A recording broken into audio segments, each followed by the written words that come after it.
Season 2, The Inner Path. When the soul asks why, there are moments when life pauses. When the routines we built, the work, the noise, the striving, suddenly lose flavor, as if someone subtly lowered the volume of existence. In those pauses, a quiet question surfaces. Why? Why do I do what I do? Why does any of it matter? Viktor Frankl, a psychiatrist and survivor of 4 concentration camps, called that question the search for meaning, the deepest movement of the human spirit. He discovered that even in the darkest circumstances, those who could perceive a why were far more likely to endure the how. Tonight, we'll explore how meaning is not luxury, but lifeline, not a grand ideology, but a daily orientation of the heart. The crisis of meaning. Modern life gives us convenience, speed, abundance of information, yet beneath it many feel hollow. We are surrounded by choice and starved of purpose. Psychologists call this condition existential vacuum, a sense of emptiness that comes not from tragedy, but from monotony, from living unanchored. When meaning fades, we drown in substitutes, consumption, distraction, constant productivity. Frankl warned that when life loses meaning, pain becomes unbearable and pleasure becomes unsatisfying. What saves us is not comfort, but connection to something larger than ourselves. A task, a cause, a relationship, a belief, a moment of beauty. Frankl's insight was radical. Meaning is not something you find once. It is something you create again and again through how you respond to life. We cannot always choose what happened, but we can always choose our stance. That freedom between stimulus and response, that small space of consciousness, is the birthplace of meaning. Think of a storm. You may not stop the rain, but you can decide whether to run, to dance, to build, to wait. Meaning lives in that choice. Example, from control to purpose. Imagine someone named Matteo. He works relentlessly, chasing goals that once excited him. Promotion, house, recognition. Each achievement felt good for a week, perhaps 2, then the hunger returned. One day, exhaustion brings silence. In the quiet, he hears an unfamiliar sentence. This can't be all there is. That whisper doesn't condemn his life, it invites him deeper. He begins to volunteer at a community center, helping children with language classes. At first it feels small, a few hours after work. But soon he notices that when he leaves the center, a calm warmth lingers that none of his other successes gave him. His routine hasn't changed much. The world outside is the same, but inside the axis has shifted. He is no longer acting for outcomes, but for meaning. The dimensions of meaning. Frankl described 3 main pathways through which meaning unfolds. 1. Creative values, what we give to life through work, art, service, creation. 2. Experiential values, what we receive from life through love, beauty, nature, appreciation. 3. Attitudinal values, the stance we take towards suffering when we cannot change it. The third is perhaps the most profound. Even in tragedy, we can choose dignity, compassion, courage. Meaning, then, is not dependent on circumstances. It is woven by consciousness. You don't have to travel, meditate in caves, or change professions to touch meaning. It's built quietly through presence. When you truly listen to someone without multitasking. When you pour attention into cooking or caring or creating. When you decide to forgive. Meaning grows wherever love is invested. Ask yourself at the end of the day, where did I give myself freely today? Where did I feel connected to life instead of merely enduring it? Those questions are simple compasses that reorient the soul. Frankl wrote, in some way, suffering ceases to be suffering at the moment it finds a meaning. That doesn't romanticize pain, it dignifies it. Every loss contains 2 stories, what happened to me and what I choose to become because of it. When we allow personal pain to connect us to the suffering of others, It transforms from wound to bridge. The scar does not vanish, but it becomes a symbol of participation in the shared condition of being human. Think of grief turning into tenderness, trauma leading to vocation, failure awakening humility. Meaning doesn't erase pain, it illuminates it. The search versus the construction of meaning. Western culture likes to speak of finding meaning as if it were a treasure buried somewhere. But meaning is not discovered, it is co-created. We build it every time we align intention, action, and care. Psychologist Rollo May expanded this. The purpose of therapy is not to make people happy, but to make them capable of meaning. Because once meaning exists, joy follows naturally. Without it, joy decays into entertainment. An evening exercise for you. Later tonight, when the house is quiet, take a notebook. Draw 2 columns, one titled Drains Me, the other Nourishes Me. Fill them honestly with moments from your week, conversations, habits, places, screens, people. Then ask, what do the nourishing moments have in common? You'll likely find they involve presence, contribution, or connection, signs that meaning is nearby. Keep that list somewhere visible. Like a lighthouse, it will remind you where your energy naturally aligns with purpose. Meaning and freedom. Frankl said that human beings are self-transcending. We are never fully ourselves until we reach beyond ourselves. This reaching is the antidote to nihilism. It doesn't mean losing individuality. It means enlarging it through service, creativity, tenderness. Freedom without meaning becomes emptiness. Meaning without freedom becomes dogma. The art of being human is walking between them, choosing freely what makes life worth living. In much of modern culture, freedom is confused with limitlessness, being able to do whatever we want, whenever we want. We pursue independence, options, autonomy, as if the absence of structure itself were happiness. But sooner or later, endless choice becomes its own kind of burden. When every door is open, no path feels certain. When nothing limits us, nothing grounds us.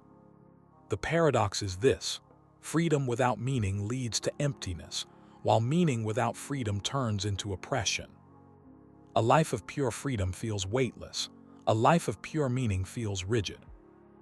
Our art, is to hold both at once.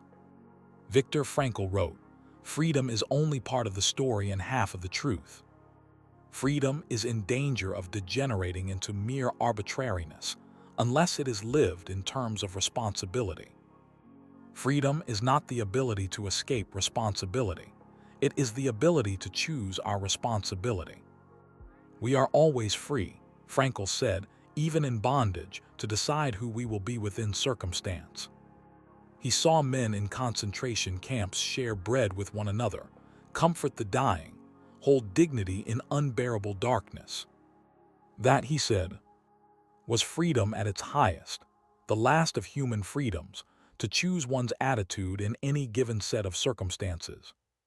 Freedom, therefore, is not outside us, but within the space between impulse and response.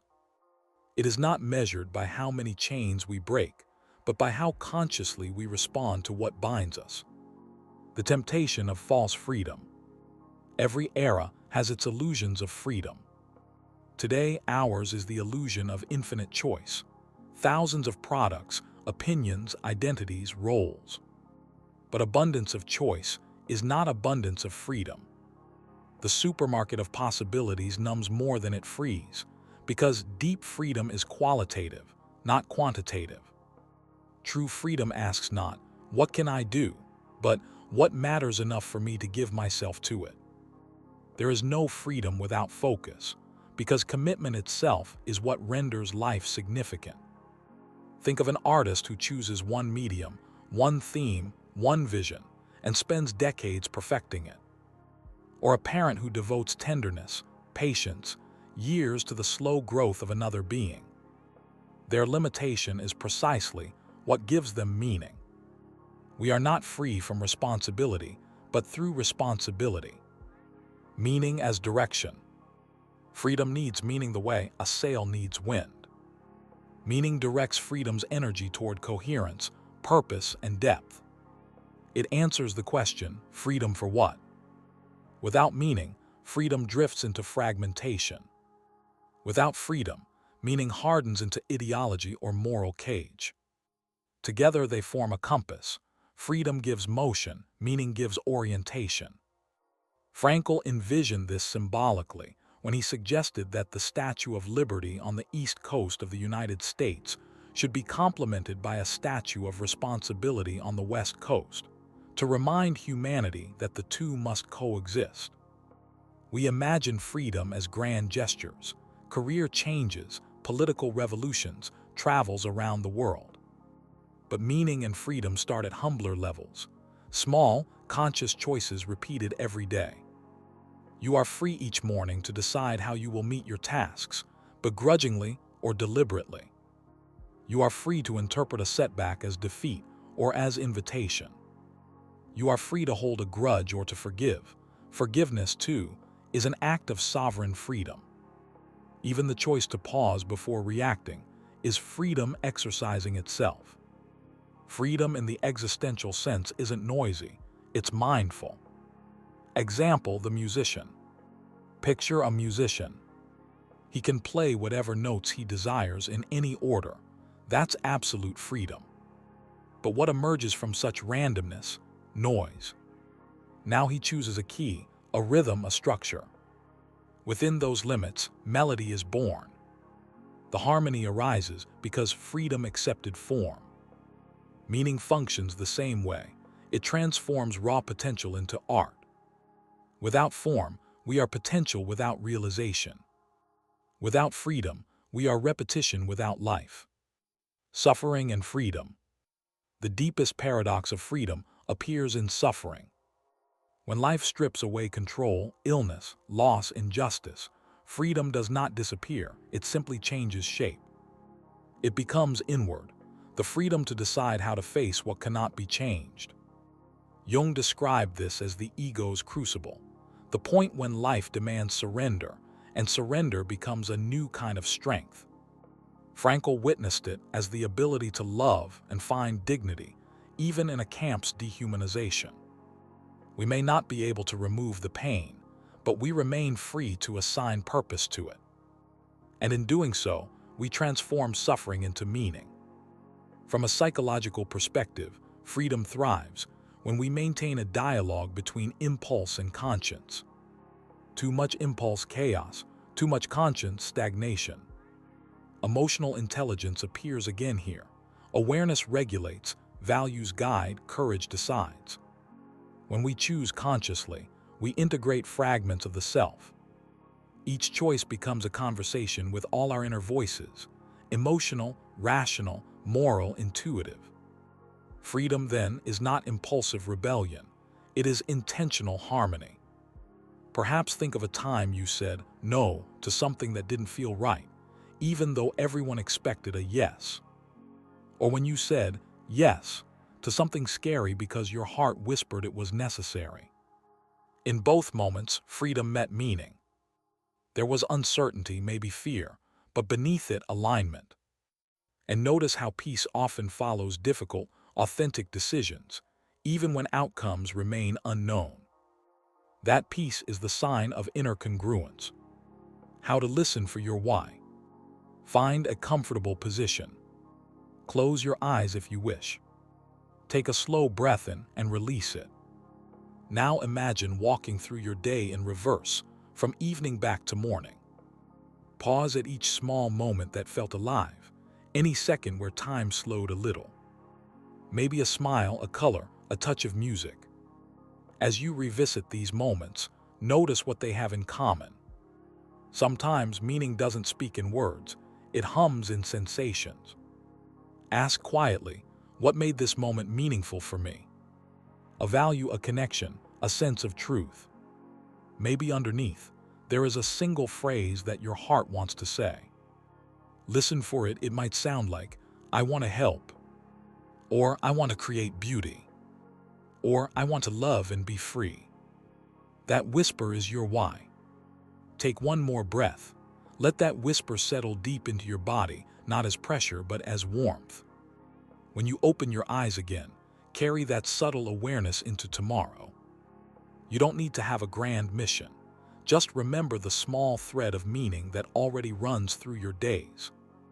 To finish today's chapter, I would say that the search for meaning is not a race toward certainty. It's more like learning to dance with mystery. We step, life responds. There's rhythm, improvisation, silence, discovery. Meaning shifts as we grow. What sustains us at 20 may not at 40, and that's okay. The river changes course, but its water is the same. So tonight, before you sleep, ask yourself gently, what gives my life meaning right now, in this season, in this breath? Whatever answer comes, no matter how simple, is enough. Because deep down, meaning is not a concept to define. It's the quiet pulse that tells you you are still alive, for a reason the heart already knows.